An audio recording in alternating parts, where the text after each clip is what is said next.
Sean Schultz, and I have a special guest with me today, Veronika Vozna, who should have won the Miss Ukraine pageant. I'm just going to say it. And you've had your story featured on the news in LA a couple times. You want to give a little bit of your background? Sure. So originally, I'm from Lviv. It's the west side of Ukraine. But I moved to Kiev when I was 11 because I got in the national team of Ukraine in rhythmic gymnastics. So that was a little bit of a change in my life. And I love Kiev. It's a beautiful city. And, you know, then I followed up with being a rhythmic gymnast, pursued my career. At one point, I had to finish my career because, as you all know, professional athletes, they tend to get injured. And that's what I had. So I had to finish. But that's okay. You know, I had a beautiful journey after that. I moved actually to LA when I was 16. And I finished high school here, finished college. I started my dance career and show business career. So basically being like commercials, modeling, and stuff like that. And just for the past year and a half, I came back to Ukraine to visit my family. And I was invited to participate in Miss Ukraine. So that year and a half was actually a beautiful time. And at some point, I feel like God let me enjoy those year and a half in Ukraine because, you know, as you know, right now we have a war. And nobody ever thought that something like this could happen in the 21st century.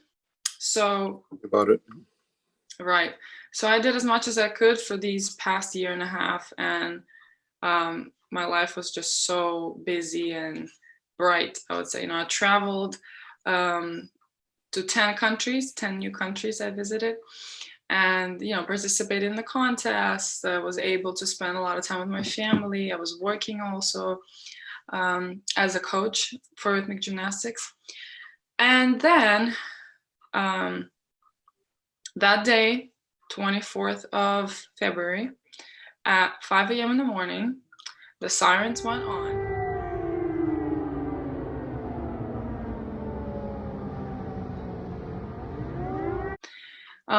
My brother woke up, you know, and he came to our room and he said, "We have to wake up, pack and leave. It started."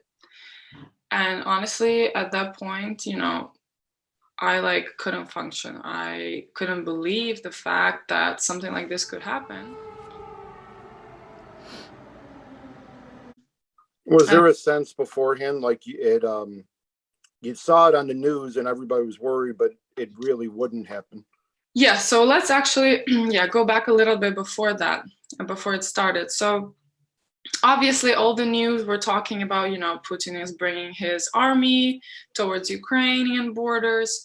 And honestly, I don't know why, but people really didn't want to believe the fact that it's going to start. We got scared when all the countries basically forced their ambassadors to get out of Ukrainian embassies. And that's when, you know, I was like, okay, this does not sound good, you know? And even though still, I was like, maybe it's just they're scaring us and all that. But before that, so like a week or 2 weeks before that, we had that feeling that something is wrong. You know, sometimes you get that feeling from above and it's always right though. So I packed my luggage because I was supposed to leave to LA anyways. And I packed my luggage, got everything I needed, you know, documents, money. My mom actually said the day before the war, and she packed all the documents that are like the most important ones. Good for her. And, yeah, beforehand. And then, you know, we got the money, the jewelry, gold and stuff like that. And then all of a sudden, guess what? This happened. So thank God we were prepared. So that day when this happened, I was panicking, obviously. I was the one that's like panicking the most. But, you know, I'm a girl, so that's normal. And so my friend called me and she's like, "Veronika, can I please join you guys? Because can you drop me off on the west side of Lviv?" We were actually going towards Lviv and then towards the border. And we were like, okay, sure, of course, no problem, come. So she jumped in the metro underground, and then she got to her house. And during what was happening, because the bombing was already happening, and it was really scary to even like leave your house, but she was brave enough to do that. So after that, my brother's friend came also. His parents asked us to take him with us as well, because his parents were in Khmelnytsk. That's another city Right. closer to Lviv. So and then a couple of our friends from other countries called us and were like, you guys gotta leave now, like there's no other time, you're leaving now. And we were still thinking, and then it was a lot of pressure, so we were like, okay, we're leaving. We weren't prepared in terms of like having food. We just got some snacks and stuff, sat in the car. We had a dog also with us, our dog. So it was a very, very hard drive. It's, first of all, it took us 4 days and nights to get through the border, just from Kiev and all the way through the border. So it's been 24 hours since we started driving, I guess. No, more than that. We left yesterday at 12. We arrived at 7 a.m. And so basically what happened is Ukraine, it's actually second biggest country in Europe, as to consider that. So we were going from Kiev. Normally you would go like diagonal down to Lviv, but yeah. No, I was just gonna say, you kind of, what, did you have to go down in the Slovakia? So because the bridge was destroyed on the way to Lviv in Zhytomyr, we had to go like all the way down, passing all of those, actually not passing, but just escaping through all of those bombing. And we would go down to Bila Tserkva, then we would go to Vinnytsia, that's when things are happening right now. And then Khmelnytsk, we would drop off my brother's friend. Then we would go to Ternopil and Lviv. And on the way, there was one time we saw bombing, but that was like, not in Khmelnytsk, but it was a little further in the village. You could see the bombing, it was far away, but still.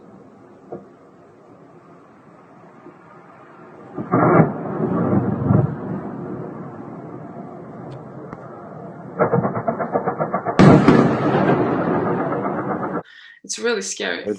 And so on the way to Lviv, my dad lives in Lviv, so we're lucky that we had an opportunity to like stay over in his house and just get some rest, because it was such a nightmare. A drive was such a nightmare. Traffic was insane.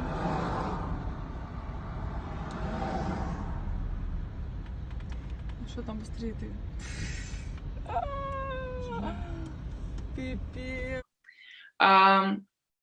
And then 100 hours, right? Yeah, basically 100, even more than that, to be honest, like 110, 115, to be honest. So it's been 24 hours since we started driving, I guess. No, more than that. We left yesterday at 12. We arrived at 7 a.m. And so, at the moment, I feel like LA traffic is nothing to compare to what we had, Plus, our roads are not as big as we had, as here in LA. And, but everyone is trying to escape. And then also we were trying to get some gas, but obviously because of such a chaos, there was no gas, Some stations had gas, some didn't.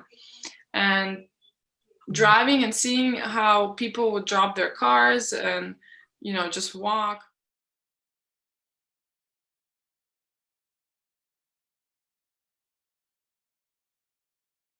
or somebody's car would break down and people would ask for help, but I mean, who's gonna help? It's everyone is panicking and trying to leave. So it was really scary, because also you don't know, is there going to be bombing at your area where you're driving? Are they going to shoot you or not? Because look at what is happening right now. They're Yeah. shooting civilians, even though they said they won't, but they still do that. Shooting and worse. Yeah, yeah, it's ridiculous. But anyways, I'll quickly finish and then we'll start No problem. talking about all of this more detailed. So after we came to Lviv, we rested. Next day, we started driving towards the border. My dad actually, wanted to drive with us, make sure we're gonna get there and everything is fine. It took us 2 days and 2 nights to get to the border and through the border. It was really hard because you also go through the block posts.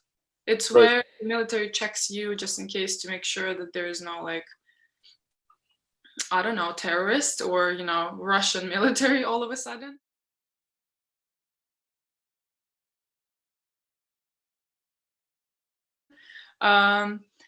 So we passed that and we're staying on the border. We have no food, which is it sucks. But what was good is that so basically the border, we went to Slovakia because we thought it's going to be less people, but no. Yeah, so there's a line and it goes through the village, and people that lived in the villages, they would cook for us some food and they would give it out, and coffee and tea and water, and they would let us use their bathroom. It's honestly, at that moment I was so grateful that people do that and people understand what you're It was going. that kind. Very kind. So we were lucky to have some help. And then once we passed the border, we were like, oh my gosh, relief. But still, at the same time, my heart was hurting because I was like, but still, what's happening there? I can't just even though I feel safe, but at the same time, I don't feel safe for everyone who's left there. So we rested in Slovakia, and next day we went to Poland because my mom has a friend there who has a company. At the moment, he's focused on helping the refugees. So my mom is helping him. They take the buses to the border. They take the buses to the city, and then they help people with apartments, with food and everything. So my mom is staying right now in Poland, helping him out, and she's doing, she's giving such a good help for our people. So anyways, so that's that. And from there, we flew to LA. Was it more sad or more a relief when you got out? Both, because of course I felt safe, but at the same time, again, I felt really worried about everyone who was left, because I have a lot of people that are left in Ukraine. Most of them are on the west side of Ukraine right now. They're safe, but at the same time, I don't trust that crazy devil. Relatively safe. Yeah, exactly. Because he said that he's never gonna touch the west side. He doesn't need that, but then he does. So that's he says a lot that he does do. Yeah, you can never trust. I don't want to say Russians, but Russian government. You can. Even there are some people. Mostly you can't trust them. It's just you can't. It's they've those people, they've been brainwashed forever since the president was the president. He's been the president for the past how many years? 20? 20, yes. Yeah. So, and he's been brainwashing his people. Only a couple of a small percentage of people that are smart and they know the truth, but that's about it. The rest is just they're brainwashed and they don't believe us. They don't believe in the war, that it's happening. It's sad to see. And they believe that Zelensky's a Nazi and that there's a junta, and it's so stupid, right? How can a Holocaust survivor or a Jewish man who's a grandson of Holocaust survivors be a Nazi? So think about it. It's bullshit. It's funny to hear even that. So, okay. Actually, I wanted to kind of go back to 2014, when it started. Yeah, when it started. So, yeah, basically the war started then. But it was just focused on, first of all, they took Crimea. And you know why? It's because our army wasn't ready at all. They just invaded and they took it. And since then, our army started to prepare. And plus, our president changed because the president that was at that time, Yanukovych, Yeah. he, give me a second, sorry. Do you hear the buzzing? That's okay. Yeah, that's a Sorry, let text me. on the phone. No, it's from my phone. Don't worry. No, Unless also, you're getting messages it's too. from my phone, so I apologize. That's okay. No worries. Anyways, so our past president, Yanukovych, that was a president during 2014 when the war started. So he rejected a deal for greater integration with the European Union. And so obviously people started a revolution in Kiev. And, I remember. a lot of people died. And then, but Yanukovych, he fled to Russia. He just left our country and left us at such hard times. So honestly, I don't even want to talk about this person. How did you feel, if I may ask, like when you first heard the air sirens? Was it more of a fear and unbelievable feeling? It's very scary. It's very depressing, and the sound is really deep and scary. So Yeah. it really presses on your, how do I say that? Soul. Yeah, it Weight on presses you. on your soul and spirit and your heart, and you're just like, it's a cringe. Seriously, it's hard to even like accept that sound.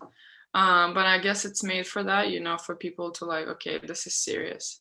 It can be happy, the sound can be happy. So Have you spoke to your family that's still there? Maybe some of the guys that are, possibly fighting. Are they okay? Are they safe? well, yeah, my dad is in Lviv, he's staying in the National Guard. And he was thinking about going to Kiev fighting, but I was like, Dad, I want you alive. I appreciate you doing that, but like, we need you alive still. If we're, hopefully, and I believe in that we're gonna win, and there's gonna be so much work that we'll need to do for the country. So I was like, we'll need you, and the country will need you. So there's enough soldiers that are professional. Don't do that. So he's staying in the National Guard, and also, a couple of my friends are in Lviv and on the west side in general. There are some people that are in Kiev, and I mean, I've heard crazy stories how they were trying to escape and leave, how they like heard or saw bombing next to their house, and I was like, my gosh, this is so crazy. But I don't know why people waited so long to leave later. Probably, our Ukrainians are so brave, and like they always believe in the best, that they're gonna stay until the last moment. It's crazy. Our people really have the spirit. Think about, we've always been fighting for our freedom forever. Did you care about Zelensky before, and like just seeing, because you're saying how everybody stayed, seeing how he stayed, like how do you feel about that? So, as you know, he was a comedian before he was a president, and he had his show, and everyone loved it. He was like, one of our favorites, and the only one. And then when he became a president, well, a lot of people voted for him, first of all. And I mean, honestly, I liked him always from the very beginning. Yes, I mean, people were judging me. They're like, he has no experience in politics, and how is he gonna run the country? And I was like, but that's the thing. He has the spirit, and he has the love and the will to help, make the country stronger. And he wants to do something better for a country. Usually, like all the past presidents we had, yes, they all had experience and all that, but that's the bad part, because, they knew all of those secrets and things to kind of on one side, just like use the country for their good. And Zelensky really showed himself as who he is. And honestly, he's such a hero to me and like to everyone right now. Like, I don't know any country at the moment that would mostly all the people pretty much really admire him at the moment. So usually it's no, it's like 60-40, 70-30, but it's never like 100% of the people really love their president, Do you So think that he should stay there, or in your opinion, or not leave the country, but leave the city and just try to, I don't know how to say this without being blunt, stay alive and stick with the continuity of government? it's both ways. I think that the fact that he's staying there is good. He has where to hide just in case of something. And I'm sure he's changing locations in Kiev I would that imagine. they can't track him, in case they want to. But I'm sure Putin wants to kill him, but it's not gonna happen. And It's fun how he goes out there in the middle of the square or into his office, and he's basically like, "Hey, Putin, here I am." yeah. Exactly. Seriously, that shows a lot because think about it. Putin is actually scared. From what I've heard, he's sitting in his bunker. He's scared. You know. He's waiting to press the button of the nuclear weapon, and I'm like, what kind of? I don't want to cuss, but like, what kind of person are you? You're scared, and you first of all, you don't care about your people. You don't care about your country. Honestly, okay, I don't know if a lot of I don't know if people know, but this war started not because it doesn't go from both sides. It was just going from one side, Russia, because all of a sudden they decided that they want to take a part of our country because they just want to. Started from Crimea, then Donetsk, Lugansk, and the things that Putin wanted Ukraine to accept in order to stop the war, where first of all they wanted the Crimea to be Russians forever. So they wanted Crimea to be, part of Russia forever. They wanted us to recognize Donetsk and Lugansk as independent republics, which I'm sorry, but like, how can you dictate? You're not our president and you are going to dictate for us what to do, or like for our government what to do? That's such a nonsense. And then they wanted us to refuse to NATO. refuse to NATO. And then they want us to get rid of all of our weapons, if I'm not mistaken that, or like army stuff. Yeah. And I was like, it's funny, right? It's funny because like, really, do you think we're going to do that? That means we're going to be slaves forever? No. So I know Zelensky has moved a little bit on the NATO thing. He said we will go back to being we will agree to be unaligned. So we're not joining NATO, but we're not like throwing them aside. Good. They should. Because, and now we're a fair. Yeah, it's fair. And he also, Putin also didn't want us to become a European Union. He told us that we have to refuse that. So what is left there? To be slaves? No, sorry. So I'm glad our president really, spoke to the European Union and asked to join. And we are in right now, as I believe from the news. But it's a very long process for us to actually be like officially in. When you watch the news, it's a lot of, do you watch like local news, or is it more like in Ukrainian language stuff from back home? There's a reason I'm asking, because I watch all of them, to be honest. I try to get information from different sources, and pretty much the whole world is talking about the same thing, and I mean, everyone is showing the same thing. Yeah. Well, when Zelensky addressed the European Union Parliament, whatever, one thing that stuck out to me besides his words were the translator that was translating into English actually broke down and was crying. It was toward the end. Zelensky was saying something about everywhere, every square in the Ukraine is freedom square, and the translator was like, like, I'm not making fun of him, but he was choking up pretty hard. And that just kind of was very impactful. Oh yeah, because usually, all the presidents, they speak out of a paper. They have it already.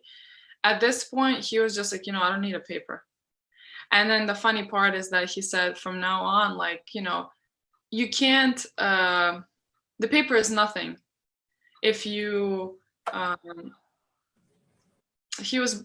was he saying? He was saying that like, it doesn't, for Russia, or you can't trust Russia. You know, it's like the paper doesn't mean anything when it comes to like an agreement with Russia. You know what I mean?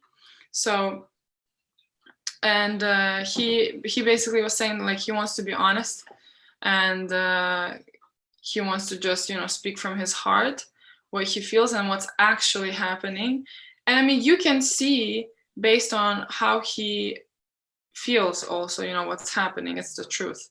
Because when Putin speaks, you can see that his face is lying, because what he's saying makes no sense at all. Like the whole world is watching, probably is like, you know, I hope your gut doesn't hurt. Or I mean, It's interesting from an analytical perspective to think of Putin, because he's an intelligence officer, and he's always been very methodical. Even if he's been wrong, he's been calculated. I don't know if this is calculated that he's did, or if he's just acting on the whim, but he definitely is acting erratically. And, you know, there's rumors out there about him being sick, about some type of mental breakdown, maybe because of the isolation and COVID, because he's paranoid about getting sick. By the way, if you and I were opposing countries and we were to sit down, I'm pretty sure I would sit at a table that is a little less than, 100 feet from you.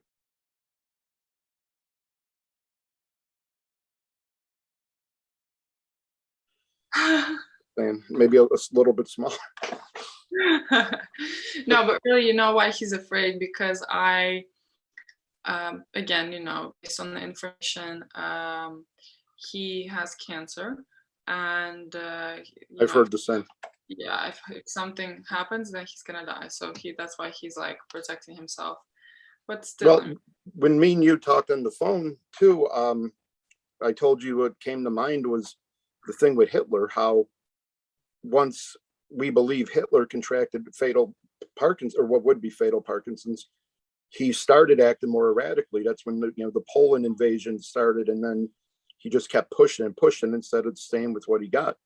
So I just kind of was interesting to think, is this a parallel? Is he just trying to go suicide by cop in terms of, I'm going to go out guns blazing? Does he genuinely think he can bring back the Soviet Union, which is just not? Look, he does, and that was his plan forever. And that's why we're fighting so hard, because we know if he's going to take our country, he's going to go further.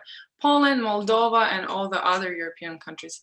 And that's why Poland is helping us so much. And I mean, all the West countries, Moldova, Hungary, and Slovakia. Romania, yeah, because they know that if they're not going to help us, then they could be next. So that's why we're seeing such a help. And the funny part about that, Putin is definitely the second Hitler, because also I'm going to show you a funny thing. The flag of Nazi looks like that, right? Right. And the flag of, give me a second. Take your time.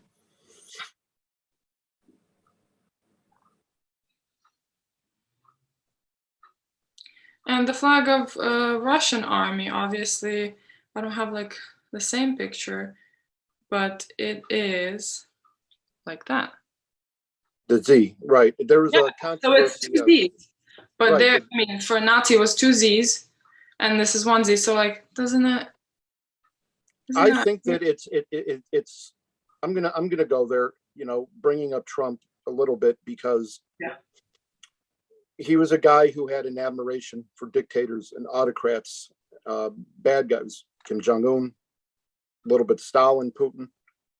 So it would be natural for someone in that mindset who wants to model themselves after that, like Putin does, to look at Hitler, to look at history. I think what's funny about that is how many millions of Russians died fighting Hitler. And, Stalin was he was worse than Hitler, in my opinion. But either way, I mean, even Zelensky's dad and grandfather fought in the Russian army. I mean, that's how ironic it is. I think for me as an American, I'm very, I'll just go there. I'm very ashamed of how we've responded Um, the history, we could have stopped Hitler in 39 and 40. If we had, how many millions of people would not have been sent to concentration camps? How many millions of Ukrainians or Poles or Slovakians is enough before we say stop? And not just say it and say, we're going to take your McDonald's and your Netflix away, and go in there and step between them and say, you're done. Yeah. Back up, or you're going to go the fuck out. Mm-hmm. I totally agree with you, because that's what we're trying to get from America. Because again, for me, America is like one of the most powerful countries. I mean, China and America, I think these are like two top. Even though, yes, Russia was, but there's many things that I don't agree with. But anyways, so, and America has power over a lot of countries in the world. And that's why I think if, yes, they would interfere right now, and in this conflict, and probably it would end by now. But I tell politician friends of mine, like, I didn't tell you this before, but phone calls and stuff like that, I've talked with a couple senators, people higher up, and I've told them, what is wrong with you? What the hell is wrong with you? You guys are watching this guy, president of Ukraine, come out there in his fatigues, unshaved, saying, my family's here, I'm here, and guess what? I'm going to tell you what's up here. This is maybe the last time you ever see me. He's standing there begging you. As a country in America, we try to talk about freedom and whatever. I'm sorry. I was raised to where if I look across the street and there's a kid being beat up by a big bully, I'm not going to stand there and say, please stop, I'm going to take away your Netflix. You go and get involved. Yeah, that's the only way to do it. I mean, at this point, because with Putin, you can't act differently. Either you just step in and really like tell him, okay, you're gonna die if you want to live, like, stop this. And even then, think about it. He is sacrificing his own people, his own country. Look at what's happening now there. And even if, whenever the war ends, and I believe we will win, they are going to be the next North Korea. Yes.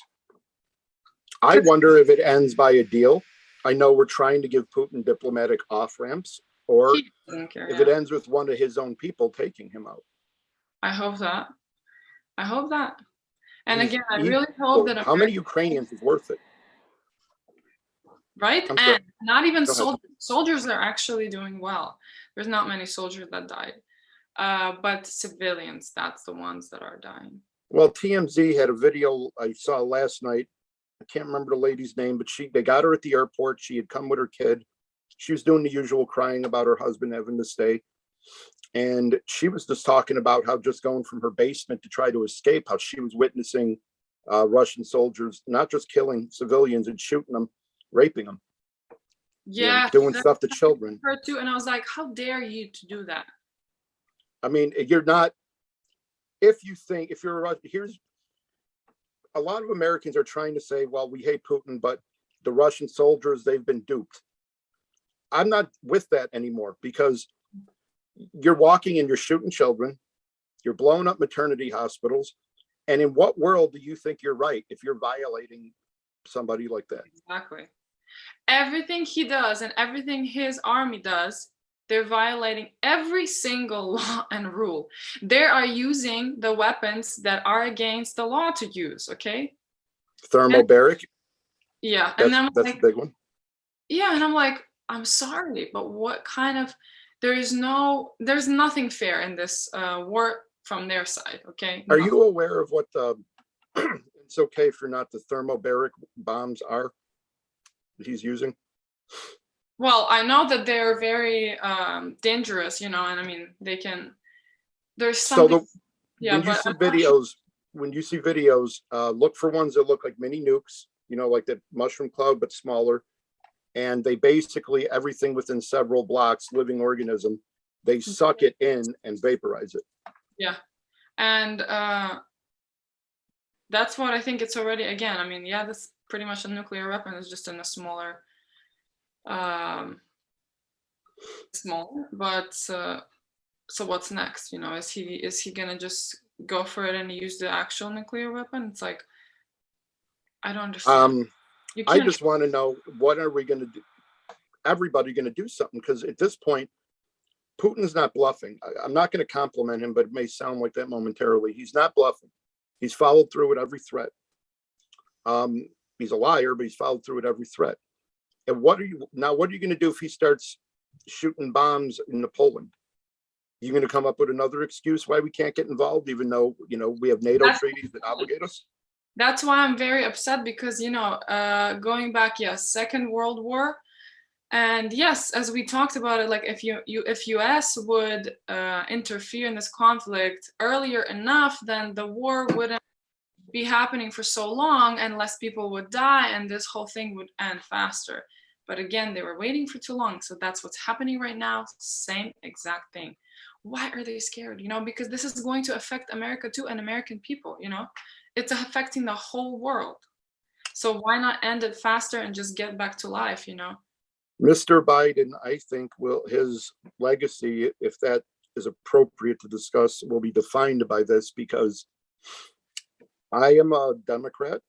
I have liberal leanings, but I would consider voting for, even though I hate him, somebody like Mr. Trump or Republican, if Biden doesn't act on this. I understand. Yes, of course. I mean, how do you look at rape? The largest refugee crisis since World War II, and just say, I'm sorry, I'm going to keep doing it. We're going to take away your Netflix and your McDonald's. That's not going to do anything. This is not going to make people not die. It's still more people are dying, and that's what's very upsetting. Zelensky tomorrow is going to address our Congress, and how do you, as human beings, as people who have kids, whatever it may be, stand there and watch this man who is under siege, he's got bullets and bombs, and say, oh, we're just going to tell Mr. Putin we'll take your money?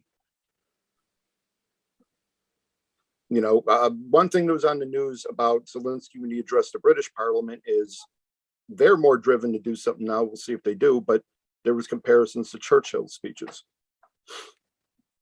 Yeah. Maybe words can matter. Of course.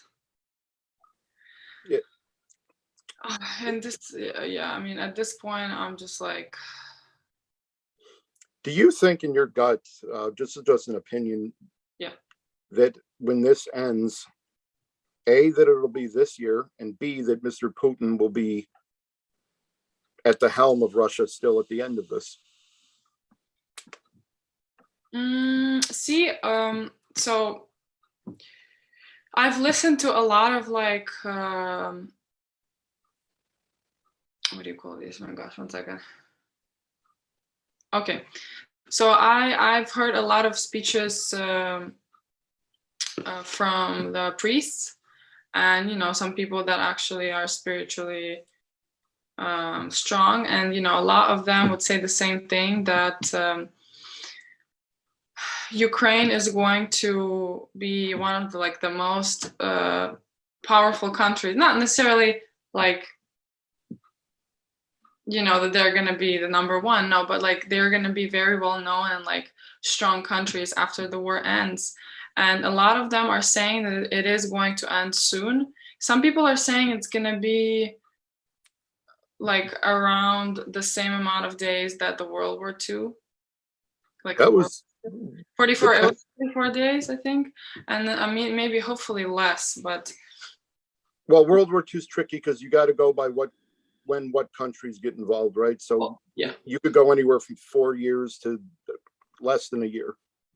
Well, yeah, okay. If we're going, honestly, I really hope and think that everything is going to be done by the end of this year, meaning done deal. The actual war could end hopefully soon, but then there's still going to be some conflicts happening, and they're still going to be talking and that. But how do you feel about your Russian friends? Because I know that you have a lot of them. You've probably met a lot doing acting and modeling and whatnot too. Yeah, well, okay, and that's a.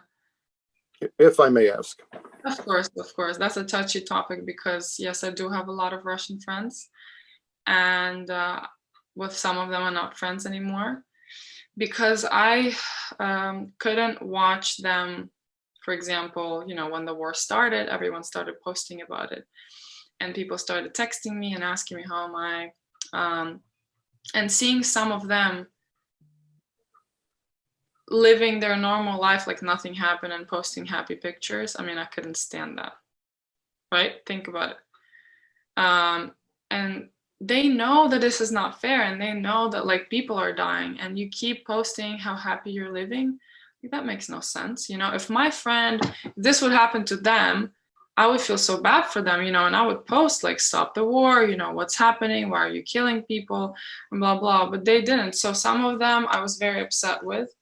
Some of them were neutral, meaning like they weren't posting anything, but they were really against Putin. But the problem is this, that he controls his citizens, and if they post something, they will go to jail. I have a really good friend from Russia. He's known in the dance world, and he wasn't posting anything, but he was really supportive. But still, like, why wasn't he posting? Why are you afraid? And he wasn't even saying anything about like war or Putin or blah blah. I was saying to him, like, I was like, your president is blah blah blah blah blah, and what's happening is blah blah blah. But he wasn't like saying that or responding to that. Does that make sense? He was just saying, oh, Does. everything will be fine, you'll be good, I'm worrying about you, blah blah blah. And I'm like, okay, well, that's all good, but really, you know so they're scared, and that's what sucks, because they shouldn't be scared. They should all go out and protest against this president, because what's happening in their country is he's been brainwashing people forever. He's been controlling and, just dictating what to do and what's the truth. And the channels are showing, not showing the truth. All the channels. There was just one channel that was actually talking about the whole situation. And then the protester came in. Yeah, not that one, but yeah, the other one. And guess what? They closed the channel, and they probably put this woman to jail. So that's what's sad about it. And again, Russia has always been a liar and always will be. This will never ever change, because that's their nature. First, very unfortunately, there were some good people, like poets, well-known poets, that even talked about this. That talked about how Russian government and all this is so corrupt and propaganda all the time. And even look at that. So when they invaded Ukraine, Putin said that it's a special operation, military operation. Yeah. And I was like, what? Really? Like, people are dying, but then it's a special military operation? That makes no sense. Well, there was I guess a couple things just come to mind. That day when it happened and he made that speech, I forget what time it was, our time, maybe 11 or 12, something like that. And I mean, no, it was a little bit earlier because regular programming was on. Forgive me, I don't remember the exact program, but I had a lot of friends that were pissed off the news broke into the program to talk about it. And I'm like, what the hell is wrong with you? That you're mad, you're missing whatever, Grey's Anatomy, Mm-hmm. when something like this is happening. And I guess the only other kind of thought that listening to you, what comes to mind is, our grandfathers, if we're Americans in my generation, stood up and fought Adolf Hitler. They Mm-hmm. fought the Japan. And they stood against very scary, evil things. My mom and dad's generation, they protested for civil rights and went to Vietnam, even though they didn't want to. What the hell are we doing? Right. I feel like a lot of people are scared, and old ladies with rifles in Kiev and everywhere. I mean, there's so many funny things. Even like, that's what I'm saying. Honestly, if I could stay, I would stay. But I feel like I could do more here to help our people, being in America. But I honestly could. Like, what I'm hearing from people, what they're doing, how brave they are, is just like, it blows my mind. So, for example, there's one grandma that hit the Russian drone with like a little, not bottle, but like, what do you call it? Malta, with the glass Molotov bottle, cocktail. or maybe with a glass bottle of like cucumbers. She hit the drone and it like this is so funny. People go for crazy things. And then cocktail Molotova, Yeah. Yeah, like people would make them and then they would drive through the tank or past the tanks, Russian tanks, and they would throw it. Like I have a couple of videos, I'll send you later. And then also there's another funny thing. The gypsies stole the Russian tank and they with the tractor. Yes, exactly. Yeah. See, they're fearless. Literally, they're fearless. And honestly, like I definitely want to tell American people how blessed you guys are that you've never experienced anything like this, and I would never wish for you to experience anything like that. Just literally enjoy every single day of your life, because after this happened, I realized that like, will I ever be able to wake up in that apartment in Kiev and drink some tea and have breakfast with my family? Like, I don't know, if this is ever gonna happen. But like, I'm still blessed that I have a house here in America and like I live with my grandparents.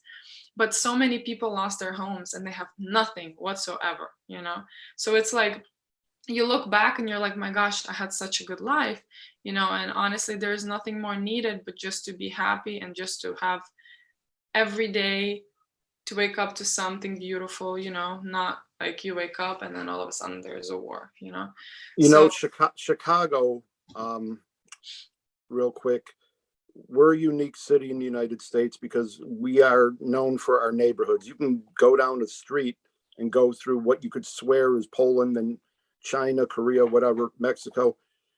And I just think of all the violence we have here in the city and how people in my neighborhood don't care if it happens in the next neighborhood because it's not happening here. And they tend to ignore it. And my reaction has always been, you need to treat it like it happened in the house right next door to you, the violence. And if you don't, it will come to your door. It will come here.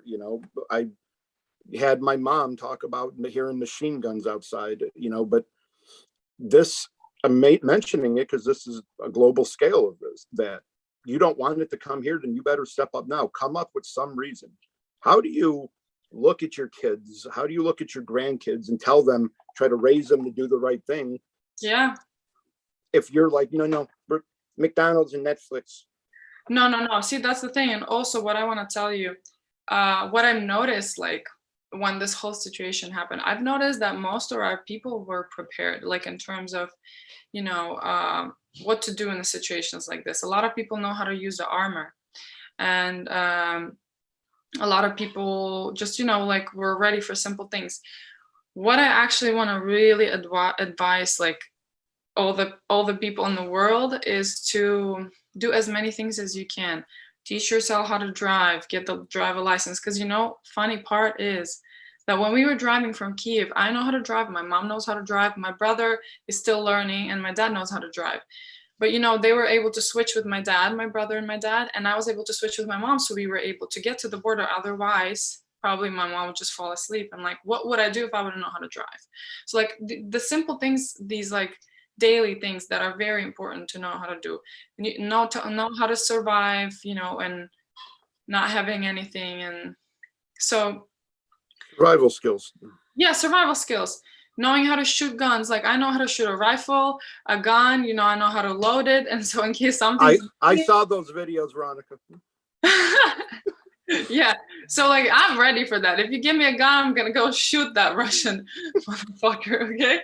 So and that's something that people really have to teach themselves. This is important. These skills are important. And knowing what to do if, God forbid, you end up being in the forest for the rest of your night. How to make the fire, where to get the water, how to do this and that. So like these things, how to hunt, how to do all that. Yeah, you have to get out of your comfort zone in order to to learn something. And at the situation, if you happen to be in the situation, you'll be like, piece of cake, So, well, not necessarily a piece of cake, but at least you're not going to be like, my gosh, how do I use this gun, So it's important. So anyways, I'm encouraging all the people to really learn these things. And as far as this effort goes too, we'll list some charities and whatnot. If you have specific ones, bring them up, but do everything you can. Donate, go to protests, call senators, whatever the heck it is you're capable of doing. So, at the moment, like I can't really say the names. There's many. That's okay. Yeah. So, for example, your what I'm mom's doing at the moment, I'm trying to raise money for the uniform for the soldiers. I found somebody in Poland. It's a Ukrainian guy. He's actually going to help me to buy this uniform, and it's American uniform, and to ship it all the way to Ukraine. And then that's what I'm doing. And then, I have a friend who is raising money for all of the food, medicine, and etc. stuff for our soldiers, for our people. For example, my mom is helping in Poland, her friend, with providing the transportation, apartments, and food for the refugees. So there's technically really many things, and I post that on my Instagram. I have like a separate little story on my profile, and then you click on there and you will see a lot of little stories with like, okay, help Ukraine. Help Ukraine. So, and then I'm going to be posting more on there, the second one from the edge, there. Help Ukraine. And my Instagram is Veronika Vozna, and I'm always posting something on there, a lot of information. If you ever want to reach out and ask about something, if you want to help and stuff like this, it's always very helpful. Personally, me, I'm raising money on Venmo, but I'm thinking about getting the GoFund because, I want to be able to, for people to see like, it's legit. It's easier to get out there. It's website that's, while it's been subjected to some scams, they've gotten very good at filtering them so you could trust them. Yeah. Logistics. Yeah, definitely. And I mean, you can see, okay, this is how much I raised and stuff. So anyways, that's that. And I mean, again, I post a lot of different sources where people need help. So there's so many, the whole world right now is helping and raising funds for refugees. Your family has been amazing at that. I'm looking slightly off camera at the moment because your mom just posted a thing about the raising money for the buses, or if you need the buses, destinations they're driving you to, different towns in Germany. Right. That's what they're doing right now, from Poland, or from the border of Poland to Warsaw, and then from Warsaw, then they're like sending people either to Germany, or maybe France, somewhere, those places. And honestly, I admire my mom so much. It's this is what we need to do. What would you want Americans to know from you as a Ukrainian American about this situation? Why should they get militarily involved, or why should they get involved in any way? Well, again, as I said earlier, if we won't help now, and if we won't make this stop as soon as we can, whatever we can do, then it could affect us. And us, I'm saying, the whole world. And we have to help one another. I consider us, like the whole world, pretty much almost a family, and not including Russia, okay? And maybe, I'm not sure, I know China is supporting Russia too, but there are some countries that are independent, they're not for anything, but still. Russia's the cousin we don't invite to the party. Yeah. So, but at the moment, a lot of countries are helping, and you can see, it's beautiful, what people are doing. And I mean, sometimes I cry and I'm like, my gosh, just some like people from other countries are really like for Ukraine, and my heart just melts, it's beautiful. So, important to help, very important, because again, it might seem like what we're doing is not going to help, but honestly, it really will. It's just a matter of like finding the right source for you to help. If you feel like you want to help a small charity, where you will see, like for example, you paid or you donated and they were able to buy one bulletproof armor, or, a couple of uniforms, and then you will know that you paid for that, that's great. If you don't care and you can donate $1 million, then you can do it to any charity that are like big, where they need big money. And again, for example, like me, I've been raising for the uniform, and so far I raised a couple thousand. And right now I'm gonna figure out how much I need to buy the uniform, because I was supposed to buy it in Ukraine, and now it changed because they don't have enough supplies to make this uniform.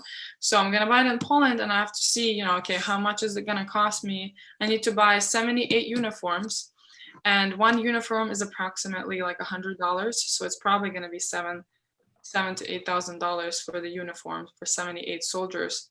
And so far I raised 5,000, so a little more to go. And just for some Americans who may say, why are uniforms important? I want to point something out. Please. This is urban warfare, and they're important so you don't shoot each other. I mean, I'm being like, you don't know. I mean, yes, Russians do dress up as Ukrainians sometimes, but widely speaking, you need uniforms, A, to protect, uniforms of armor, and B, to identify so you know who is who. And also, I mean, the uniform rips, burns, things happen, they need new uniform. So it's not like you wear one uniform for forever, it's, you have to change it because, things happen to it. And then if somebody dies, you can't wear that person's uniform. I mean, think about it really. So it's also a needed thing, not as much as, food and all the medicine stuff, but it's more expensive. So, people need it, and it's harder to get right now. So well, the uniform stuff, don't ever let that be belittled, because what you're doing, getting those uniforms, keeps them safe. It, of course, protects your country. You never know. You get them one bulletproof vest. Maybe that soldier is the soldier that will make the difference in about that. The bulletproof is actually, the bulletproof armor is, and people are in such need right now of bulletproof armors. It's like, a big deal right now. And then the protective helmets as well.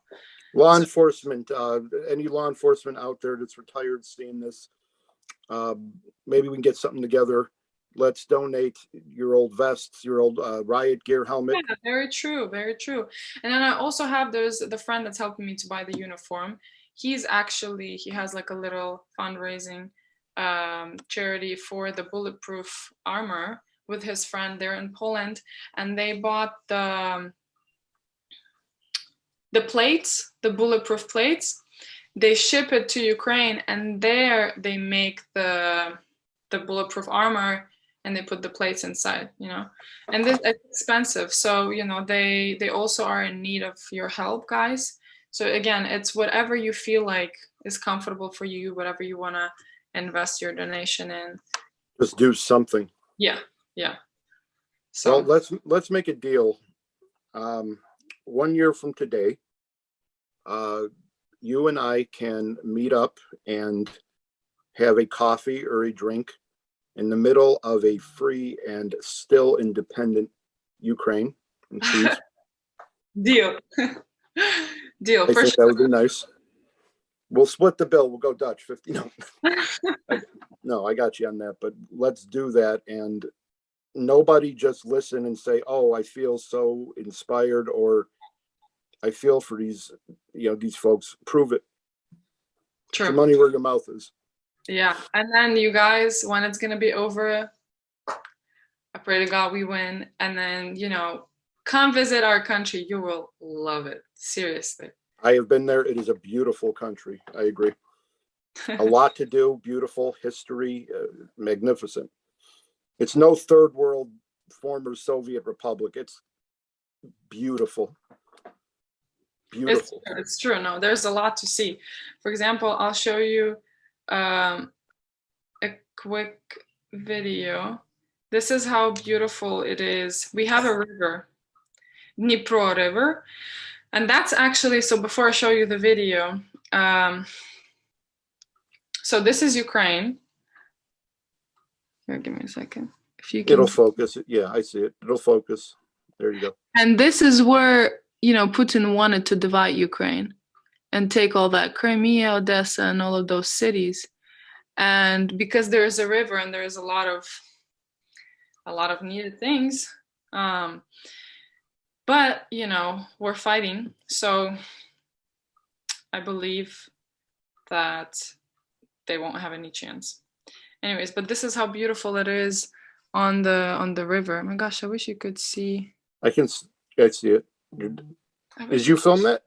Yeah, I did. Yeah, I wish you could see You it, know, but you had something up on your Instagram too. I don't remember too much about it because I did some background, obviously, before we did this. hmm. You were taking a beautiful helicopter ride. Oh yes, I did. Yes, it was on my birthday, and my gosh, it was just unbelievable. Showed the whole city. Yeah, it does. And then it was unbelievable because that day, I mean, it was my birthday, and that day the weather was just so beautiful. The sun is out, and you can see everything. It's amazing. So, I mean, there's so much to see in Ukraine. I can't even. I like the food. My gosh. What's your favorite food there, or what kinds of stuff is there that you miss to do? You know, favorites. In Ukraine, okay. So, um, I mean, many things to be honest. Well, I loved walking because the distances in Kiev, or I mean in Ukraine in general, are not as big as here in America. For example, here you can't really walk anywhere far. You know, you can only go to your neighbor or across the street to the store because it's the distances are far. So in Lviv, I could walk from my dad's house. We lived a little bit outside of the city, and I could walk all the way to downtown Lviv in 30 minutes. Yeah, so in Kiev, similar, but you know, we have underground and it's a easy access and you can get anywhere pretty much fast. Let me So do one thing real quick. I'm sorry. yes, yes, yes. We got a beautiful helicopter ride. True. Very nice. Yeah, that's something that was amazing. So anyways, and then, you know, I miss the me and my friends, we used to um, go on a yacht and then just you know, go around or go across Dnipro and then just, you know, have some drinks, have some food, and then spend some time together doing fun things. So that was amazing, something I miss. And then going to the restaurants, actually, that's another thing. We have so many restaurants. First of all, it's not expensive as it is here. You know, if you go to like a very good luxury restaurant, it's going to be expensive. And we have them everywhere there, and you can get a really good food, and doesn't matter if it's a low class restaurant or really high class, good food anywhere. So I miss that a lot, you know. And then just being with my family, you know, always being active, like driving. So you know, many things. There's many things, and there's um, beautiful museums and buildings to see. You know, I mean, Europe in general and like Ukraine has such a big and long history. Our country, only Lviv is, I believe, if I'm not mistaken, is 1,800 years old. Yeah, so, well, Ukraine as an independent country is only 31 years old. 31. Yeah, but Ukraine existed before that for a long time. So there's a lot to see, especially in terms of like museums and historical things. That's definitely something when people come, they should get a guide and then, you know, see the things because there's so many cool things to see.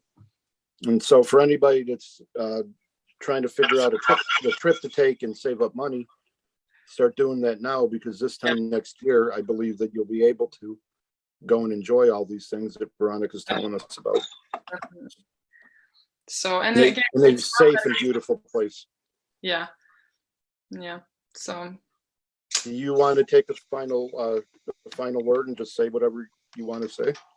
yes, and that's going to be to close the sky and to interfere in the conflict to help Ukraine end the war as soon as possible. That's honestly the only thing I care about now, and the only thing that I guess the whole world cares about, to end this war as soon as we can.